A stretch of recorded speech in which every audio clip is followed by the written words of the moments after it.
Hi, I'm Charlotte Lawson, a registered licensed dietitian here in Tampa Bay, Florida. I got the question, how to calculate if there's really carbohydrates in carb-free foods? Well, keep in mind, carbohydrates only come from particular things. It's going to be your starches, like your grains and some starchy vegetables, for instance, potatoes, corn, and sweet peas. Your fruits, because they're sweet naturally, and your milk products. Milk has a naturally occurring carbohydrate called lactose. Now, if you're confused otherwise, like for instance looking at your protein sources, really you can check the nutrition facts label. They're scientifically mandated to say what's in these foods, and so if it says 0 carbohydrates, you're most likely going to have no carbohydrates there.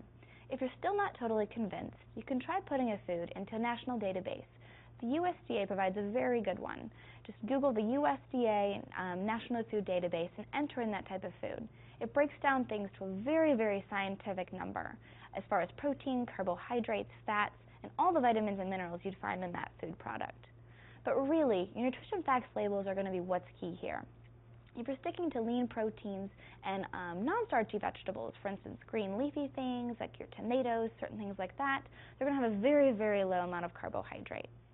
Now, if you're trying to do a carbohydrate substitution, for instance, having a very, very high fiber product, anything that has over 5 grams of fiber, you can actually subtract from the total amount of carbohydrates. And what I mean by subtract is that because of that fiber, it slows down the digestion process of those carbohydrates and doesn't have quite the same effect on our blood glucose levels. But that might be a little bit detailed for what you were looking there. Anyways, check the nutrition facts labels, and if you're still not convinced, try putting it into an online database.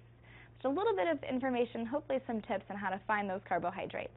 I'm Charlotte, and eat happy.